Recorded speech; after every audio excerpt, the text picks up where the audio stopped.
I also have a Dalmatian. I named him G-Spot because I could never find him. And I got a question for everybody out there with young children. When is the right time to take their ugly artwork off the refrigerator? because I was concerned because one of my testicles is larger than the other two. And yeah. Hey, I'm Jesse Furman, and I'm exploring the world on a quest. You see, I've dedicated my life to finding the funny. So come along with me on my quest for the essence of comedy. This is Comedicness. Kicking it all off, we have Ken Miller, recent winner of Florida's Funniest Comedian. Next, we visit one of South Florida's top comedy schools as we see a graduating class of comedians perform their first stand-up routines in front of a live audience. Continuing on my quest for the essence of comedy, we're going to visit with South Florida's funniest radio DJs, The KVJ Show, where we talk with Kevin, Virginia, and Jason, who bring the laughter every morning. Next, I'm going to visit with Tom Cotter, whose appearances include The Tonight Show, The Howard Stern Show, America's Got Talent, and Last Comic Standing. This is Comedicness, the quest for the essence of comedy. When comedians travel, they stay in what's called a comedy condo. Well, we're here today to talk with Florida's Funniest Comedian winner, Ken Miller, before his set tonight. Let's go check it out.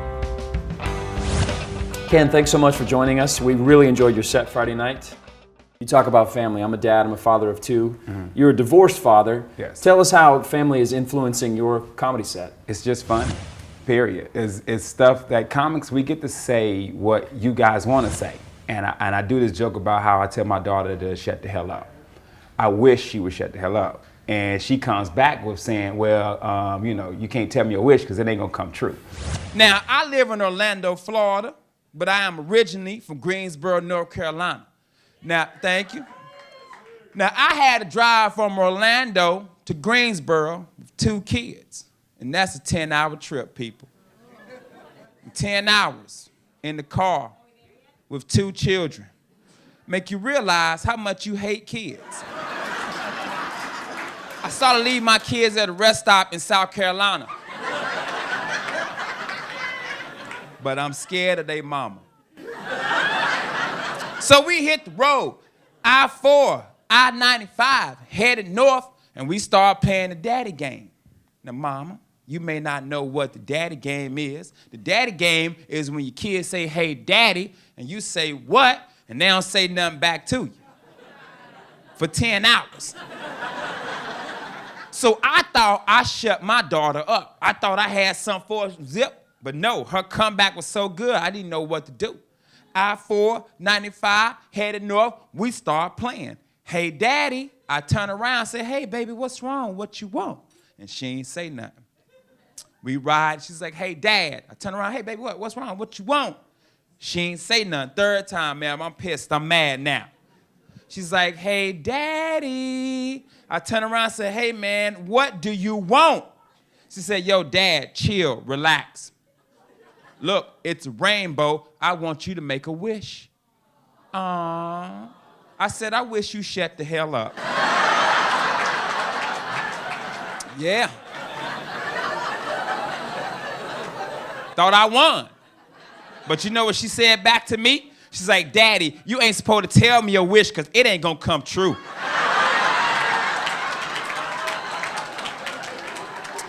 And it didn't. Because she talked for 10 hours. All I'm saying is the Benadryl wasn't working. And do y'all know how hard it is to put Benadryl in the Capri Sun? It's impossible. Going back to your set we saw the other night, you talked a lot about family and race, black versus white, and stuff that you've encountered in comedy and in life. Talk to us a little bit about some of the things that you've come across as a human, as a comedian, that have been funny, and some that maybe have not been funny. You know, it's crazy because as black comic, African American, colored, I don't know, whatever y'all want to call us these days.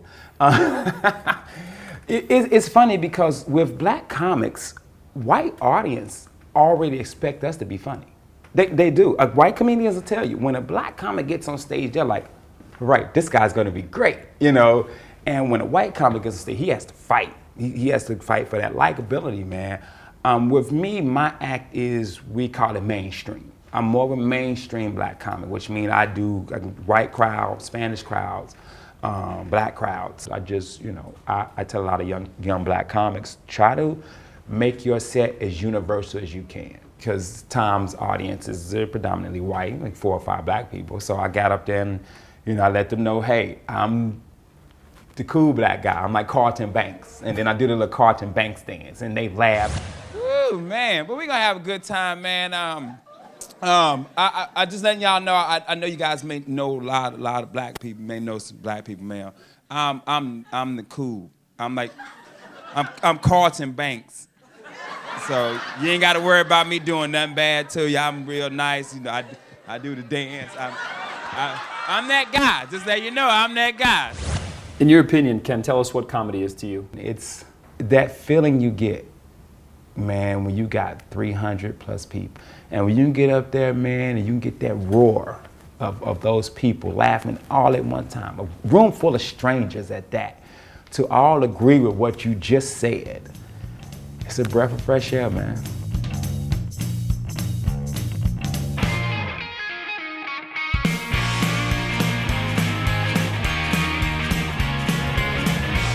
Next, we're going to visit one of South Florida's top comedy schools as their graduating class performs in front of a live audience for the first time. Let's go take a look. Please give a round of applause for everybody that you came out to see the new graduates class. Make some noise. I'm taking a non-stop flight from Miami to Jacksonville a couple weeks ago, and the guy sitting next to me says, "So you going to Jacksonville too?" "No, I'm just gonna wait until we get over Daytona Beach, and then I'm gonna jump out." Buford Wendell Ford. So you took the comedy class. Yes, because I thought it would be really exciting, and comedy is something I've really always wanted to do for a long time. What gave you the impetus to finally join and take the class? Well, just eliminate the fear and just say, hey, do it. That's awesome. Just do it. Since we're being honest, I was actually farting it up there. I wanted the people to feel comfortable. I love the fart joke. Did you? I enjoyed it. Is that new, Thank or is you. that in your repertoire? I started it maybe like 2 weeks ago, so That's it's nice. new-ish. Nice. It worked. Thank you. I would want a woman to communicate Fart around you. Absolutely. Yeah, 'cause you it's got easy to to. say I love you. Yeah, But with like a sound this and is, an odor, that's a totally different level of commitment. I And want to hug appreciate your that. face, and I will in 5 minutes. That's fine. That's Thank fine. you. You might catch fire on this beard, so be careful. My girlfriend wanted to know my sexual history. I had to tell her everybody I was with from the time I lost my virginity all the way up to her. And in retrospect, I should have probably stopped there.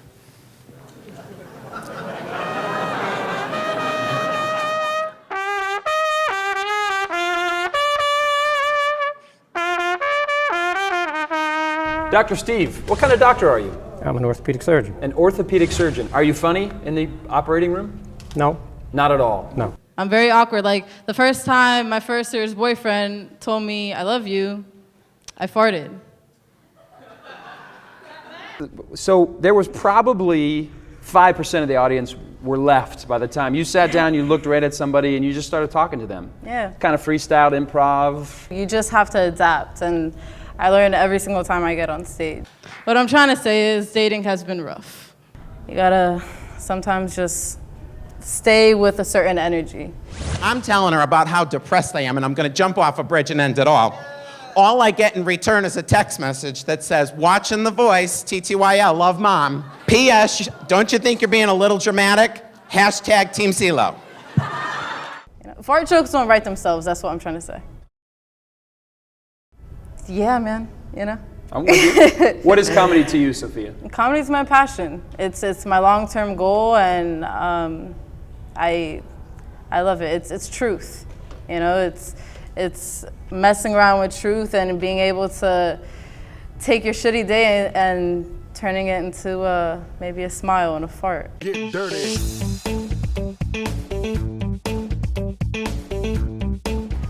Next, we're going to visit South Florida's funniest morning drive time DJs, the KVJ Show, where we talk with Kevin, Virginia, and Jason about what funny is. Here we go.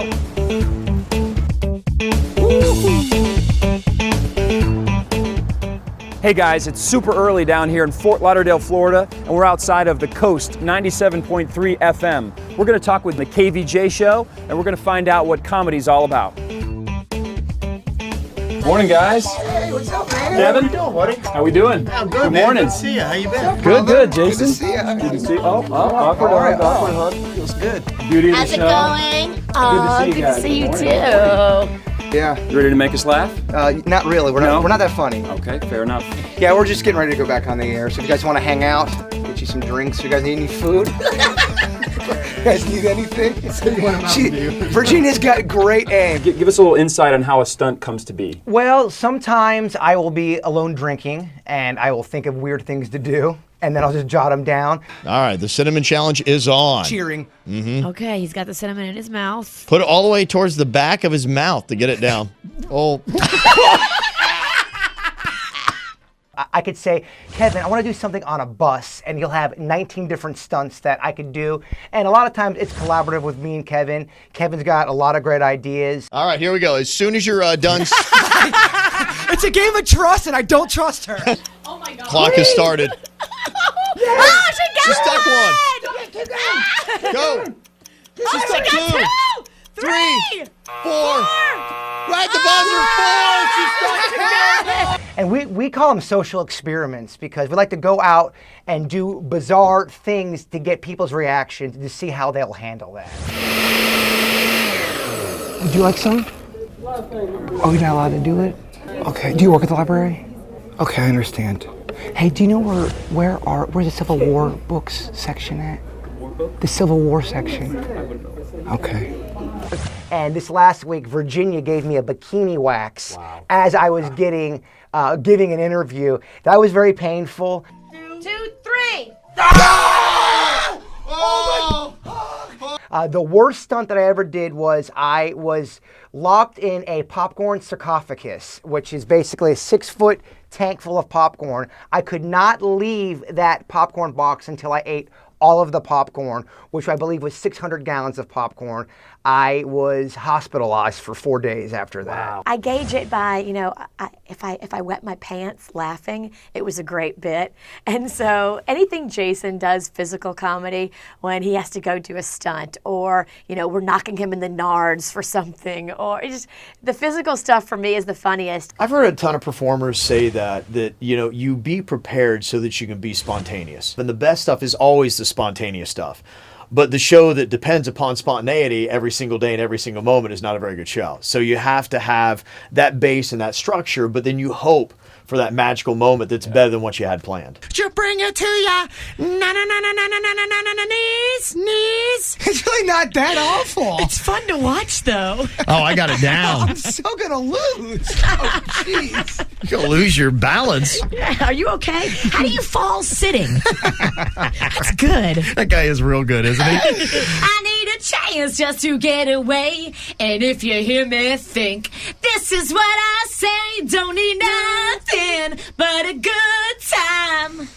And it don't get better than this. Wow! All right! I'm gonna lose. Yes, you are. Why did I go with Quiet Riot? Not too bad. I need a miracle. Not too shabby. It's the season of miracles, Jason. Okay, here we go. We're doing hair bands. This is the third and final performance. Come on! Feel the noise! No! Yeah! Let go! Oh my gosh! That sounded like an infant having a tantrum. Oh my! I go for it. You guys don't go for it. I feel like I went for it, man. I feel like I went for it. You're beating your chest. That can't help either. That was the drum beat. You've been so hard on your body while you're trying to sing. I think I go to commercial right now. And all I'm saying is, vote with your heart. Vote for passion. Why couldn't you have broke your mic before you sang? Vote for passion. Don't vote for what was good. Vote for passion. Oh, come on, lose every week. The day's best music. The new 97.3 The Coast. Next, I'm going to visit with Tom Cotter, whose appearances include The Tonight Show, The Howard Stern Show, America's Got Talent, and Last Comic Standing.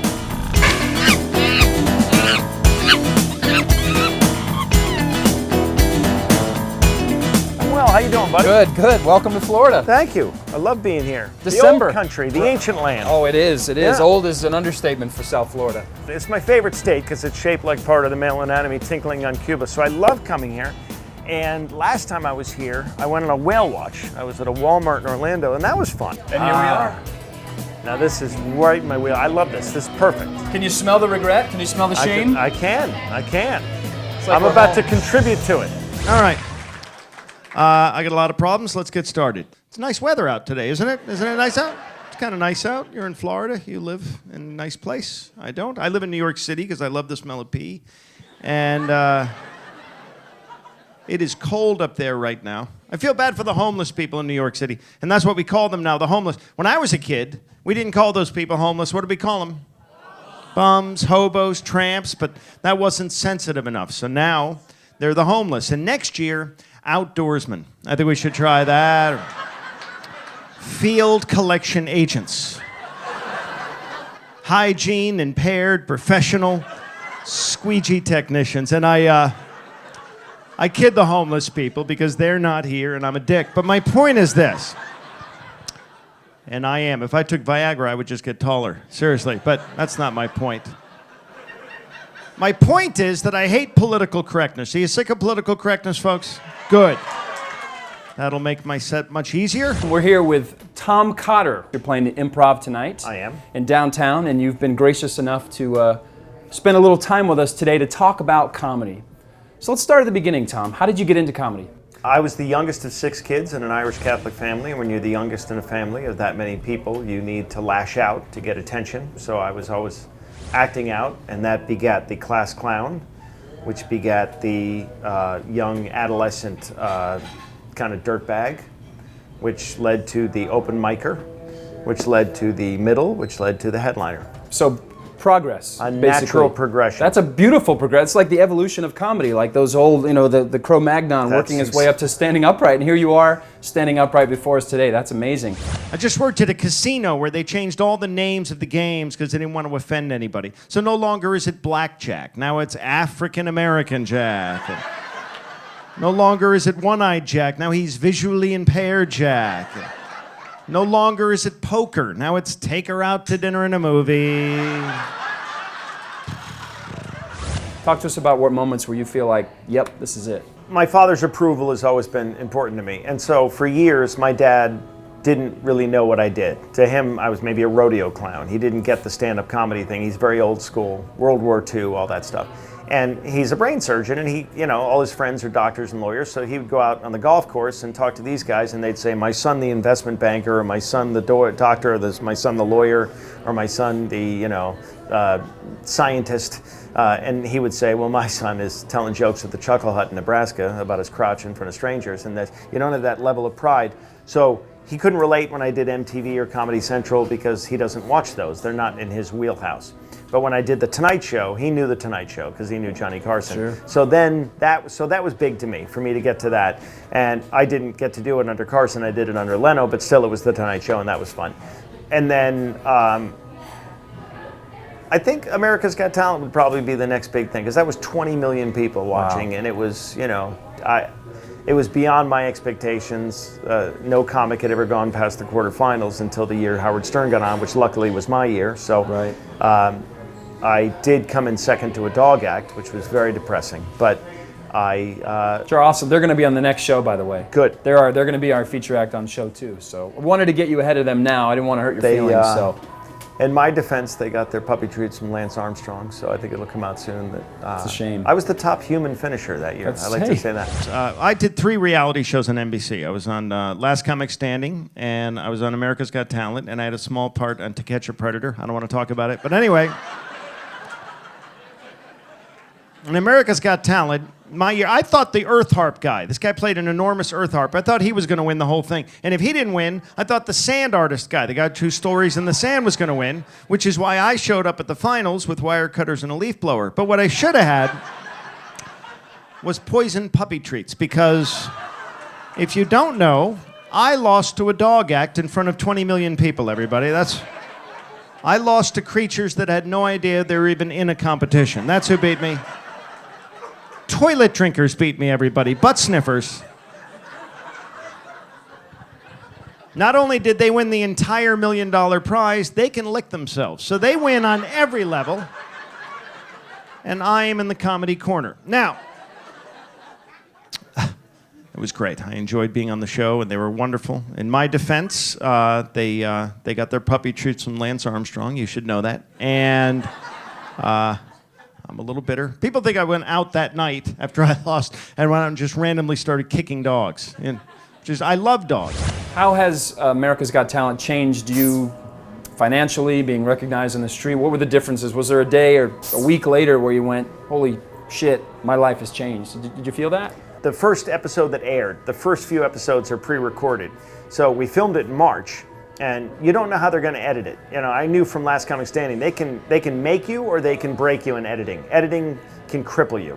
So I know on Last Comic Standing, they would edit in the sound of crickets behind some of the comics just to humiliate them. Right. So I didn't know how they were going to treat me. And turns out they were going to be nice to me. And my set in front of the celebrity judges went real well. And so they showed it like it was. And so I knew that night I knew, because when it aired, my computer makes a little pop sound when you get an email or an alert for someone's emailing you or Facebooking about you or something.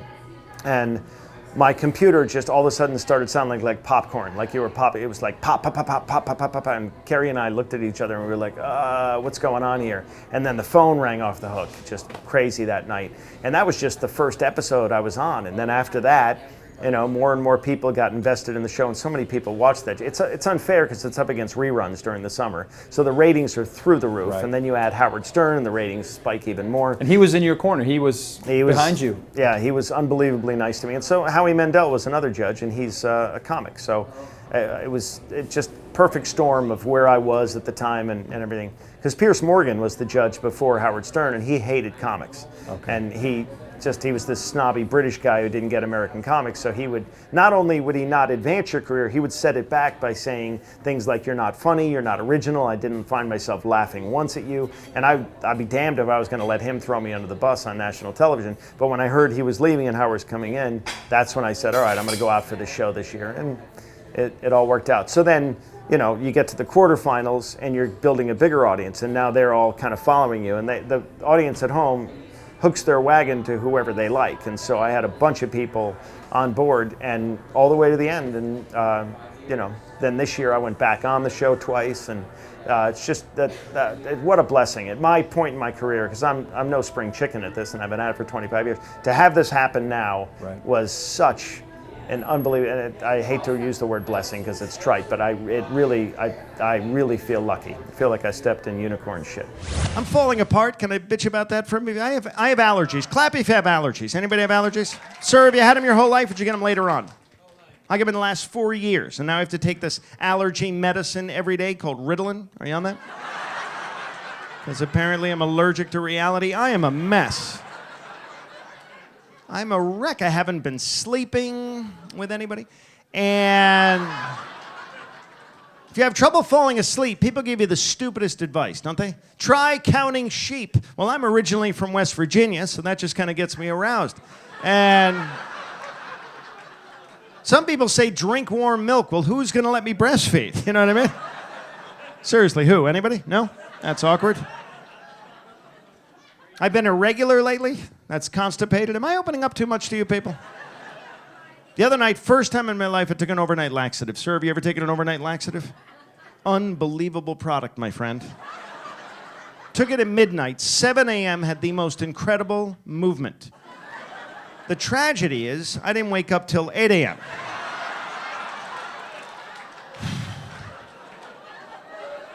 I am no longer welcome in that hotel, I'll tell you that right now. That is another restraining order. I'm getting old. Stuff's breaking down on me, you know? Women always say when they get over 40, oh, gravity has taken over my body. Now my breasts are sagging because of gravity. Like men are somehow immune to the effects of gravity. Sir, have you ever sat on a testicle? Have you ever done that? Because you will never stand up faster in your entire goddamn life. I leaped off of Santa's lap. It was uncomfortable for everyone. Did you have any revelations today in your session? Anything that went, yep, got it, there's Now, one? again, this goes back to, no. I think we had some stuff today that was kind of groundbreaking and funny, and I'll try it tonight at the Improv, and maybe it'll crash and burn, because sometimes what I think is funny is not funny to the audience. Now, we're privileged enough to, we're going to be there tonight at the Improv filming your set. Would you mind sharing with us, not even the joke, but just maybe the premise of the joke? One of them is about my grandfather, and it's just a series of one-liners about my grandfather, and I just feel like it stalls out at the end. When you don't want a joke to just peter out kind of at the end, because then there's that awkward, where's the big laugh here? My grandfather is 97 years old, 90, and he lives in a persistent vegetative state, Florida. And he is old, 97 years old. He falls down all the time when we trip him. And he's still sharp, though. He's still he beats me at chess and checkers. But when we wrestle, I kick the shit out of him. I really do. Once I get the feeding tube around his neck, it's, really? Too much? Okay. I love my grandfather. When we found out he had a fragile heart condition, I started to spend more time with him, bungee jumping, skydiving, the running of the bulls, and titty bars. We have a lot of fun together. We really do. When he got his pacemaker, I took him on a tour of a microwave oven factory. We have a lot of fun, and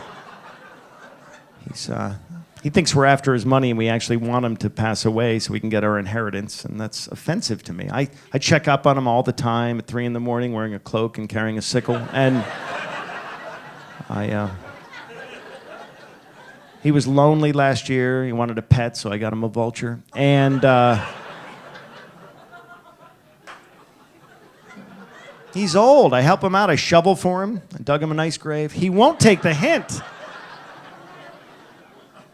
This is new material, and I'm going to work on it. It'll be priceless one day. Craig Ferguson, Last Comic Standing, The Tonight Show, Howard Stern, comedicness.